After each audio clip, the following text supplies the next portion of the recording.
Desde su origen, la fiesta de toros ha tenido una clara relación con la ciudad como escenario de la acción colectiva.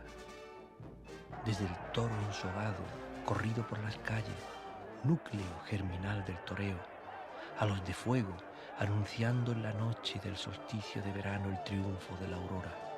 Desde el rito religioso de raíz pagana a la lucha con el toro, del toreo caballeresco a la fiesta popular y bullanguera de los lidiadores de a pie, de la celebración al espectáculo, la ciudad habrá de ser el soporte de una de las fiestas de más profunda tradición de la cultura española.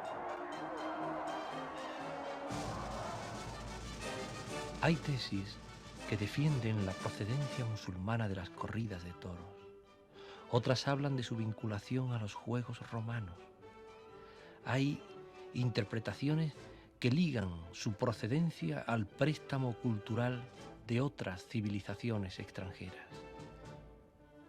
Pero por la mayoría de los historiadores se defiende el origen autóctono ibérico español de esta fiesta.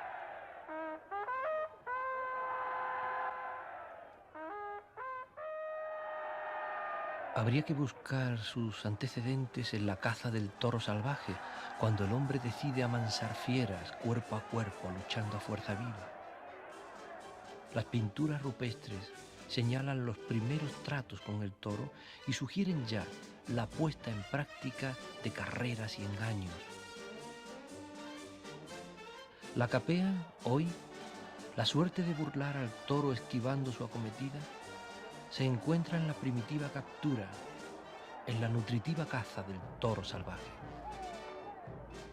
Algunos monumentos prerromanos atestiguan la existencia de un culto al toro, junto a tantos ejemplos proporcionados por la etnología que aún corren, que aún viven por los pueblos de España, que van desde llevar al toro a misa por las fiestas de San Marcos a correrlo ensogado durante las cortas fronteras de un festejo local, interrumpiendo la quietud de la vida diaria con la imprevisible puesta en escena callejera de esta reliquia de los orígenes de las corridas en la esfera religiosa. Cualquier análisis del toreo habrá de contemplar no solo las fuerzas reales externas que lo han producido, sino otras que se hallan refugiadas en los mitos, en los ritos, en la magia. Ritos que se basan en el contacto del hombre y el toro a fin de obrar una transmisión de potencia de virtudes mágicas, podrían ser el origen de las corridas de toro. Correrlo, abatirlo, enfurecerlo, hacerle derramar sangre utilizando armas arrojadizas, arpones y venablos, provocar el contacto de su piel con las ropas de los asistentes a la fiesta, podría producir esa transmutación mágica destinada a heredar las virtudes sagradas del toro, la virilidad en el hombre, la fertilidad en la mujer. El uso de las banderillas en el toreo moderno, al igual que el de la capea, las dos primeras suertes de la corrida, habrían de explicarse como la perduración, como la supervivencia de esas otras maneras originariamente rituales.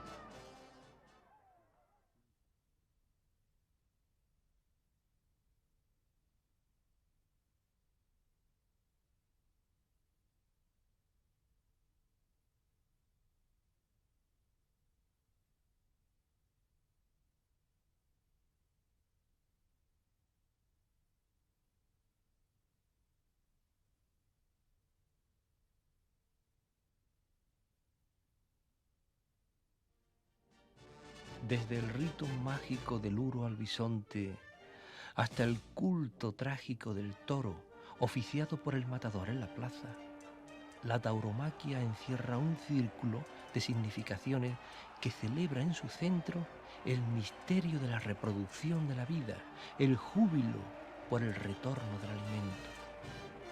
Las noticias gráficas más antiguas que poseemos se refieren a las miniaturas de las cantigas de Santa María de Alfonso X el Sabio, en el siglo XIII.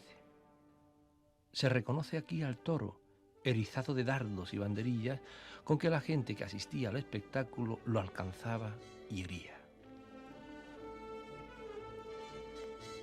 Hay noticias de la aparición de unos personajes llamados matatoros, ágiles, valientes, cuya tarea consistía en matar a pie los toros salvajes, burlándolos al quiebro, hiriéndolos con la espada. Alfonso X, desde el Código de las 7 partidas, va a lanzar la grave acusación de infamia contra todo aquel hombre que lidiase un toro bravo por dinero. En cambio, reserva la lidia de reses bravas a cuantos desde el caballo lo hicieran gratuitamente. La fiesta de toros organizada con motivo de las bodas aristocráticas se transformó en un ejercicio de caballeros por influencia de otros juegos que la nobleza feudal practicaba en las grandes ocasiones. Este toreo, que pronto va a dominar la escena festiva, supone quitar al pueblo el protagonismo de la fiesta, poniéndola al servicio exclusivo del estamento social dominante. Aquí se reproduce simbólicamente el drama de la fuerte división social.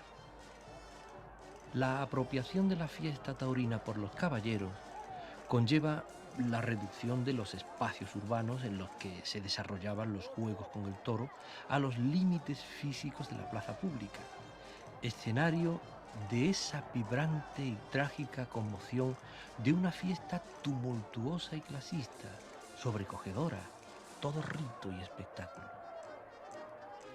La Plaza Mayor castellana, surgida en la Baja Edad Media, va a ser el recinto natural donde se celebren corridas.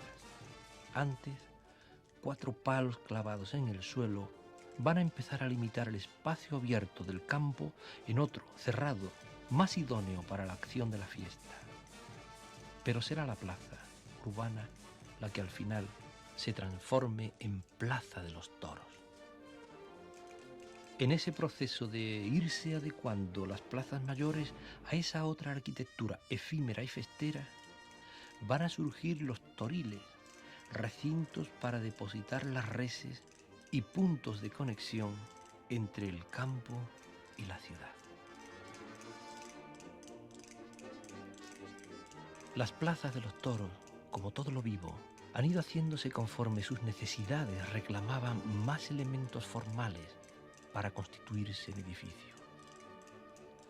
En su evolución hasta nuestros días, vamos a encontrar la línea que nos llevará desde la Plaza de Toros de Madrid, de la Puerta de Alcalá, a las últimas plazas monumentales, con un graderío que llegará a convertirse en el elemento determinante de su forma. Las gradas de la plaza, antaño inexistentes o de madera, como instalación provisional, irán cobrando importancia hasta llegar a reducir la antigua arquería en una mera cornisa de remate e incluso hacerla desaparecer, como en el anfiteatro romano. La plaza medieval surgió unida al desarrollo del mercado. Allí comenzarían a levantarse construcciones, primero provisionales, más tarde definitivas. Así, el lugar del mercado fue consolidando su caserío y pasó a ser arrabal mercantil junto al núcleo de población, terminando por formar parte del total del mismo. Estas plazas ligadas al mercado van a ir transformándose además en lugares de espectáculos, como Plaza Mayor o Central, con el relieve del asentamiento de algún edificio representativo, por ejemplo, un ayuntamiento. Es ya, por excelencia, el lugar de una mayor vida urbana. La ciudad medieval burguesa anuncia la dignidad que asumirá la Plaza Mayor en el Renacimiento. Para el desarrollo de los espectáculos se levantan estrados, tribunas, palenques que rodearán la plaza y la convertirán en escenario de torneos, juegos de cañas, cabalgatas, fiesta de toros y, desgraciadamente, de ajusticiamientos. Tal tipo de diversiones requería un espacio urbano más regular en su trazado. Las fachadas con soportales aumentarán el número de plantas, reduciendo la altura de estas. Sus muros se perforarán, y se dispondrán balcones y galerías corridas donde los principales mantendrán la propiedad de las mismas, independientemente de las viviendas. Fue en Valladolid donde, al tener que reconstruirse el centro de la ciudad, como consecuencia del incendio de 1561, se fijaron las bases de lo que habría de ser la Plaza Mayor castellana. Durante siglos sirvió de modelo a toda España, llegando a ser coincidentes los términos de Plaza Mayor con los de regular y uniforme, a la vez que centro y emblema de la ciudad, espacio urbano definido por el caserío pensando en su uso como escenario de espectáculos públicos y también de mercado.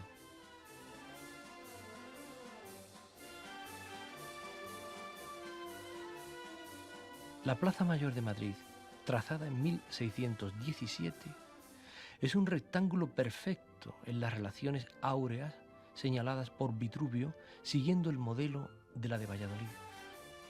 Los edificios que componen cada uno de los frentes están separados por las calles que acceden a la plaza, que son pasajes cubiertos, siempre bajo soportales, que penetran en ella mediante arcos con una altura equivalente a las dos primeras plantas.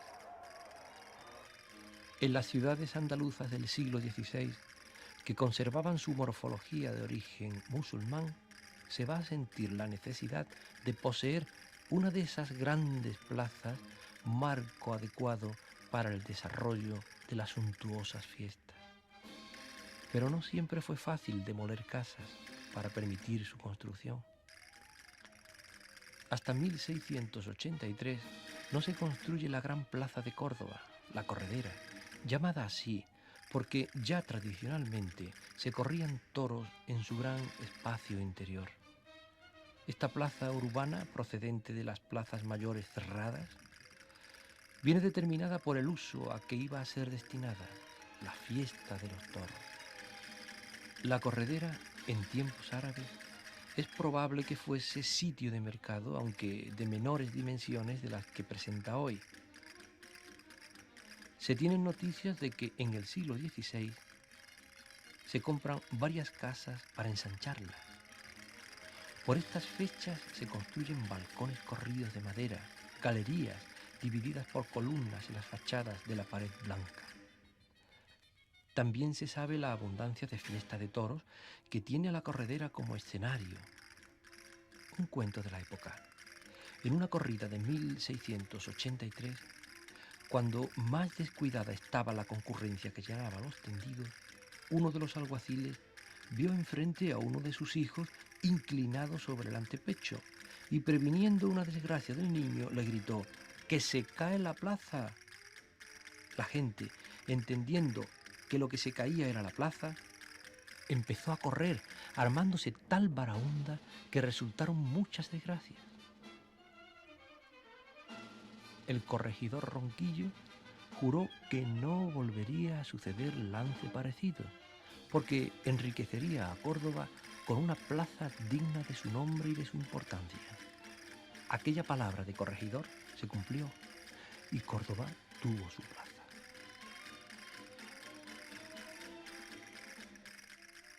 En la plaza de San Francisco de Sevilla se asientan, junto al edificio del poder local, la audiencia y la cárcel real, es decir, es el espacio urbano que simboliza el poder absoluto.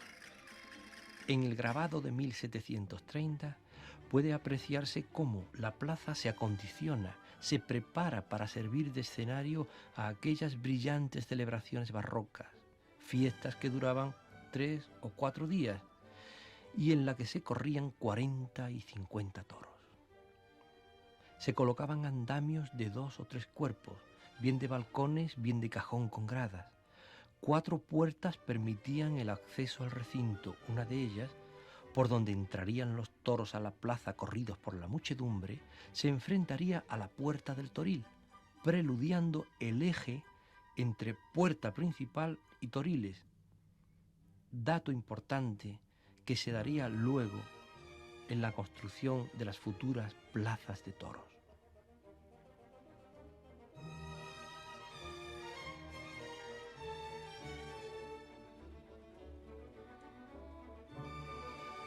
Antes de las corridas se hacía un reconocimiento de las casas de la plaza, estando prohibido a sus propietarios arrendar balcones y azoteas, que quedaban en propiedad del cabildo.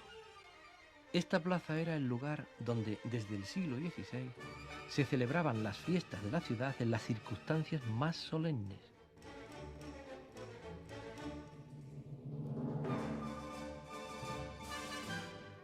No obstante, ya existe por estas fechas una plaza de madera en el Arenal, junto al río Guadalquivir, propiedad de la Real Maestranza de Caballería, que se construye en 1707 y que va a ser sustituida por otra, redonda, en 1733, siendo la primera plaza de madera circular construida en España. No será solo este aspecto el que proporcione a la maestranza la gloria de entrar por la puerta grande de la historia del toreo. Sevilla asistió al desarrollo completo del proceso de invención del toreo moderno, porque si el nacimiento del toreo como arte hay que buscarlo en el matadero del barrio de San Bernardo, será en la plaza de la Maestranza donde surjan las bases de lo que habrán de ser las actuales corridas de toros. En pueblos pequeños, en el campo, en cortijos, dehesas, tentaderos, se levantarán plazas portátiles de hierro y madera que seguirán el modelo impuesto por la primitiva plaza de toros redonda de la Maestranza de Sevilla. Las plazas octogonales van a aparecer en Andalucía en el siglo XVIII, con motivo de las fundaciones de pueblos de colonización en Sierra Morena, que se agruparán alrededor de la Carlota en Córdoba, la Luisiana en Sevilla y la Carolina en Jaén. La primera plaza octogonal que se construyó en España fue la de la Carolina, en 1767. Concebida como lugar de cambio y de improvisación, de encuentros y de mercado, el octógono sugiere su gran capacidad de adaptación a plaza de toros. Unos tablones de madera cerrando la calle que la atraviesa y unas galerías constituirán el mecanismo arquitectónico que permitirá transformar un espacio abierto en otro, dispuesto ya para la acción de una fiesta cerrada. Con el siglo XVIII asistimos a la liquidación del toreo caballeresco y con la asunción del protagonismo por el pueblo, se celebra el retorno de la fiesta, rito que impulsará, poseídos por un vértigo liberador, a los nuevos héroes, los toreros, los lidiadores de a pie.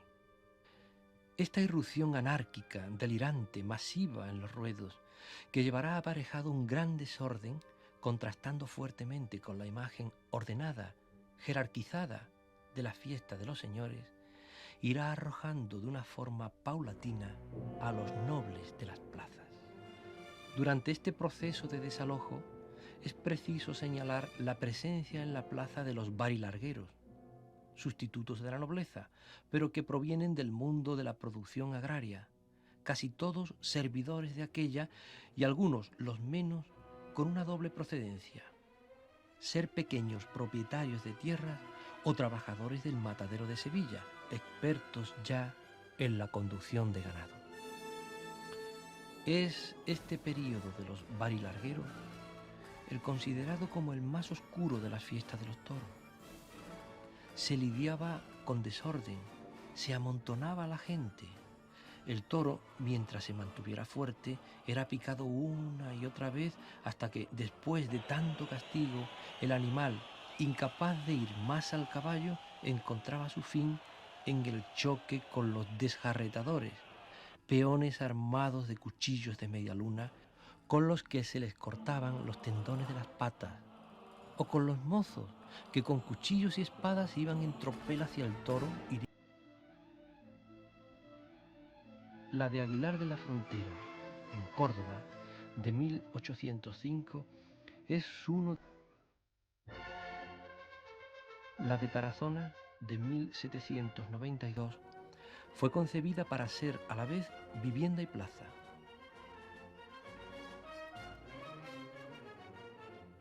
La forman 24 casas, 3 por cada lado.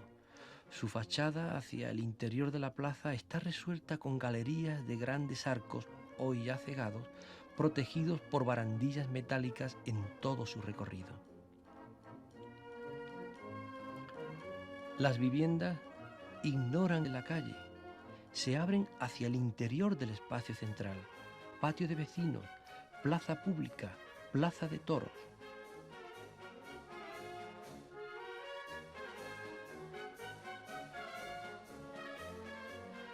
Hoy apenas si se conocen festejos taurinos, utilizándose otra plaza construida un poco más allá.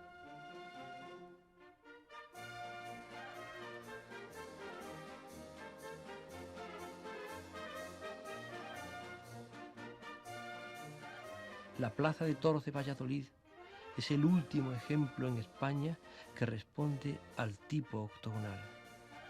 Aquí hay un matiz que la diferencia de las anteriores. Aunque hoy aparece con viviendas, se construye en 1833 para Plaza de Toros exclusivamente.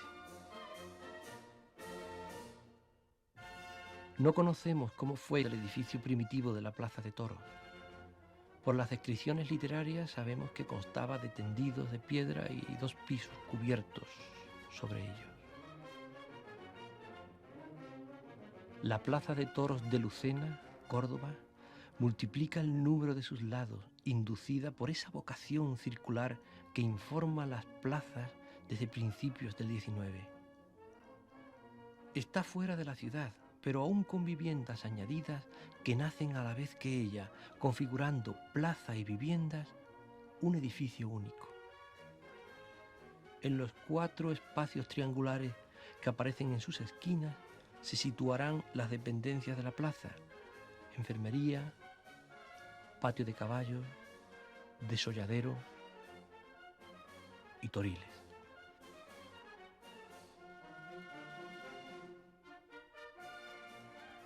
Estamos ya a un corto paso del edificio totalmente autónomo en este recorrido a través de las calles, plazas públicas, plazas mayores, plazas poligonales y tratos con el toro.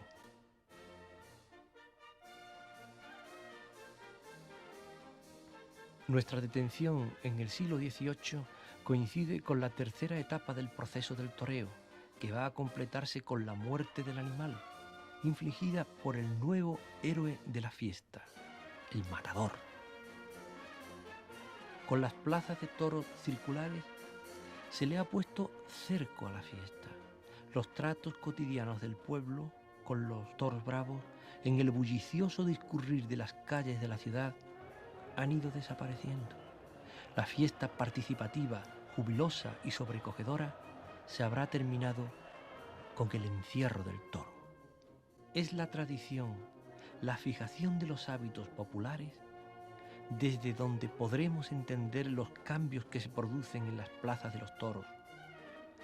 Lo que era una plaza urbana va a pasar a ser un edificio público, independiente, el cual, si en un principio necesita de las viviendas, pronto se desprende de ellas y su forma interna y externa va a suponer una especialización.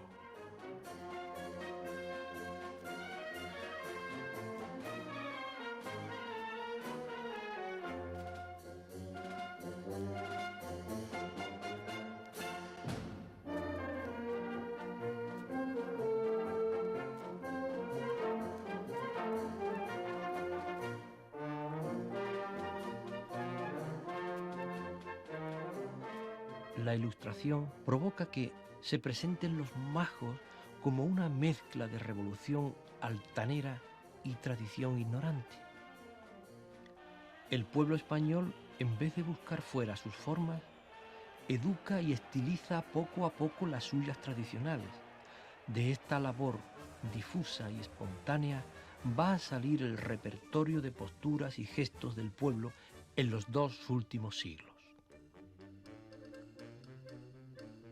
Cuando se deciden a vivir su propia sustancia, es cuando por vez primera nos tropezamos con los toreros, con una fiesta de toros donde los gestos y los modos populares se institucionalizan a la par que la fiesta en torno al toro se transforma en espectáculo. A partir del siglo XVIII, lo taurino supone una obsesión, donde el espectáculo era sólo la faz momentánea de todo un mundo oculto tras él. La profesionalización del toreo y la racionalización del festejo van a determinar su codificación. Espectáculo, no fiesta, donde las suertes y utensilios son, al igual que el edificio Plaza de Toros, producto de los hábitos tradicionales y populares. En la tauromaquia de Pepe Hillo, primer matador de toros profesional en torno a 1740, aparece la figura del diestro iluminada con los atributos simbólicos del estoque en una mano y de un reloj en la otra. La finalidad básica de toda tauromaquia es la muerte de una res, y la exigencia de la destreza consiste en realizarla en un tiempo determinado. Es quizá por ello la continua presencia en el interior de la plaza de un reloj, la medida del tiempo, el reloj testigo, juez inequívoco en la lidia del toro. La plaza de los toros se debate por lograr encontrar su forma. Su arquitectura renuncia a seguir los modelos ilustrados y hace surgir de su propia tradición un edificio autónomo. La plaza de toros realizada en 1785 para la Real Maestranza de Ronda o Chavada surge ya autónoma, independiente de la ciudad. Las gradas de madera aparecen como algo superpuesto a modo de mobiliario y se introducen en el interior de las arquerías, prescindiendo de la grada de fábrica como nuevo elemento que va a ser determinante en su desarrollo.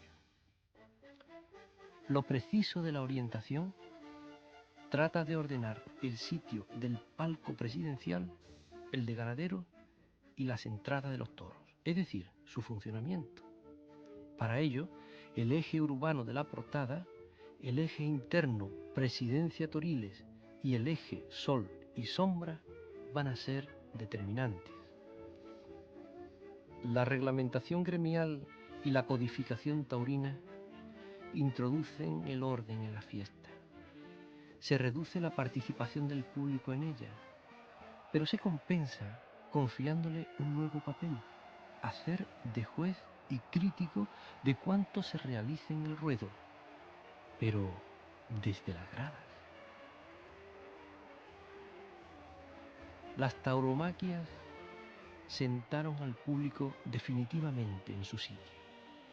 Lo redujeron a espectador, cómplice del nuevo orden de la fiesta.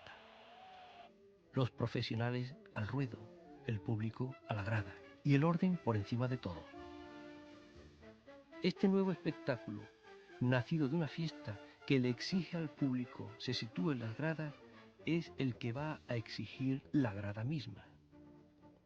Este ir haciéndose lentamente madera que se construye en 1707 en el Arenal y Montes del Baratillo en Sevilla, pronto se sustituye por una ya redonda y más amplia en el mismo lugar. En 1761 se inician los trabajos de la actual Plaza de Toros.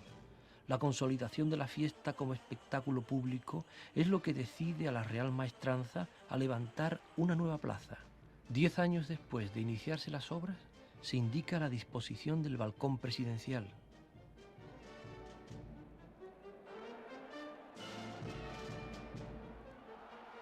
La arquería interna es la imagen determinante de la plaza.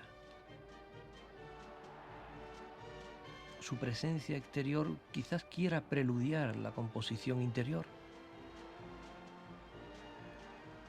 La plaza, que solo está realizada en un tercio según su proyecto inicial, parece que encuentra impedimentos para determinar un círculo perfecto y se deforma, presionada por las edificaciones en torno a ella que ya están construidas.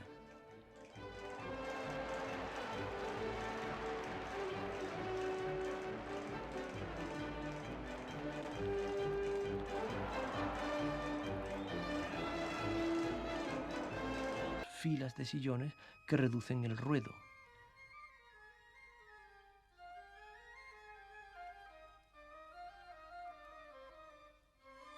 1880, la plaza se cierra definitivamente, construyéndose el resto del edificio, y ya en 1914 se ampliarán los tendidos con una pendiente más suave.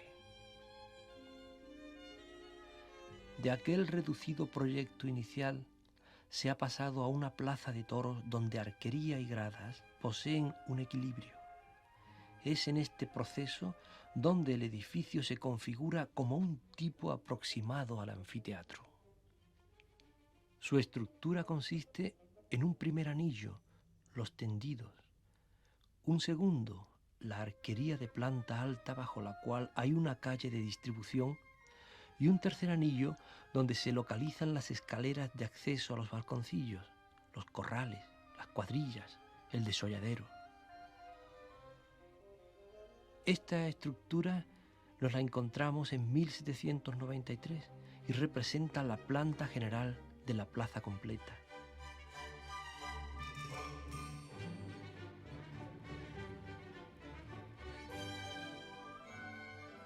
Se están poniendo a punto aquellos ejes que van a ser determinantes: el eje puerta principal Toriles, el eje sol-sombra y el eje urbano exterior.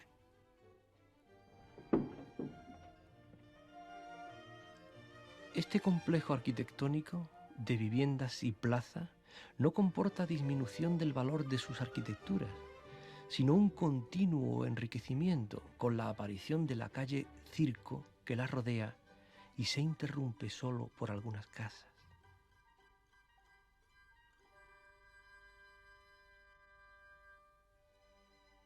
Este hacerse en el tiempo, a lo largo de los 120 años, aceptando el compromiso de las viviendas en su entorno, identificándose con la ciudad, casi como una casa más, es la circunstancia que explicaría el hecho de que con enormes óculos que dan un festivo aire al edificio. Es una puerta por donde los carruajes pasan solo en ocasiones solemnes. La puerta del Príncipe adquiere, al situarse en correspondencia con el palco presidencial, valores simbólicos en el ceremonial de la fiesta. La fachada exterior señala veladamente referencias al Arco del Triunfo. Salir a hombros por la puerta grande es la aspiración de la corrida. Nuevamente surge el eje que, recorrido de dentro a fuera, es un eje de triunfo, cuando la gloria del torero es máxima y el gentío lo saca a hombros.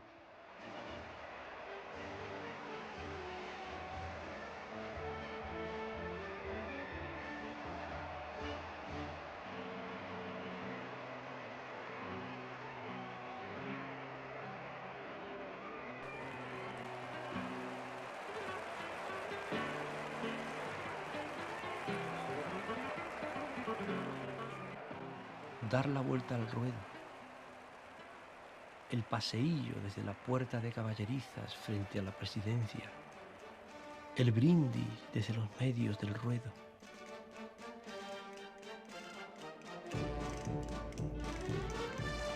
La salida triunfal por la puerta grande son parte de ese código de la fiesta que se impone desde la arquitectura. La plaza, no anfiteatro o circo, contiene un ruedo dividido en medios, tercios y tablas. Tablas que probablemente se refieran a ese primer ruedo conformado dentro de la plaza con maderos. Los balcones, antaño balcones de las casas sobre la plaza, los andamios entre balcones y barrera, el callejón, los toriles, los chiqueros, hacen referencia continua a la procedencia urbana del edificio Plaza de los Toros. En la Plaza de Toros de Jerez encontramos una importante decisión: la apertura de una avenida que va a definir un eje sobre el que se ordenará el edificio, sus accesos y dependencias. Sobre este eje urbano se sitúa la puerta principal de la ciudad, la presidencia, los toriles, los chiqueros, así como los tendidos de sol y sombra, eje urbano, eje interior y eje solar que se concentran en uno solo.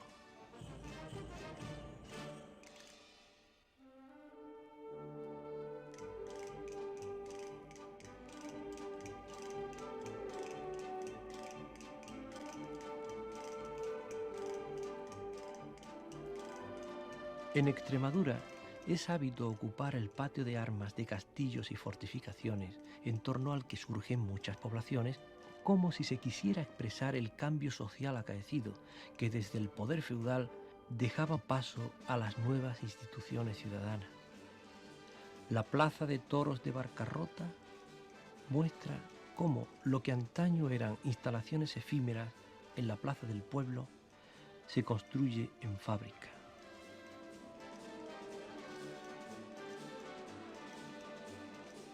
Podríamos hablar de la nueva plaza de toros de Huelva, hoy en desuso, donde desde el alarde de la estructura de hormigón se propone presentarse como un estadio, donde el graderío es protagonista. Este tipo de plaza puede ya proceder tanto de las plazas mayores españolas como de los anfiteatros. La plaza es la primera creación humana de un espacio urbano, resultado de una agrupación de casas en torno a un espacio libre. Este principio no va a presuponer la identidad de todas las plazas, sino que al localizarse en un lugar, se matizará de distinta forma.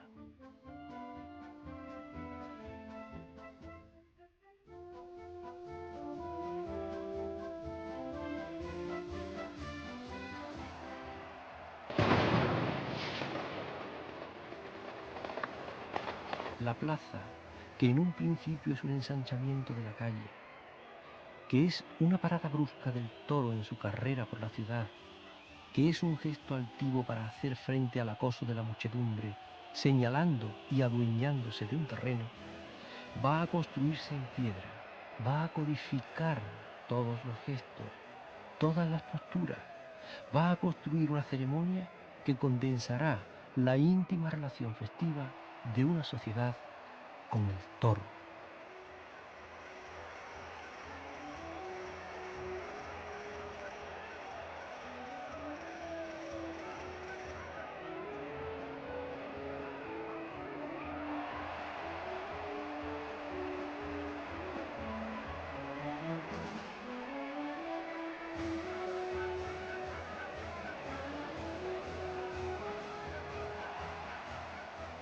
El toro por la calle, acosado por una continua fiesta en torno a él, encuentra por fin la plaza. El eje principal, desde la puerta grande a los toriles, surge necesario con el encierro, cuando los toros son corridos por la calle y atravesando la plaza exigen como inmediato el que estos toriles estén enfrentados a la puerta principal.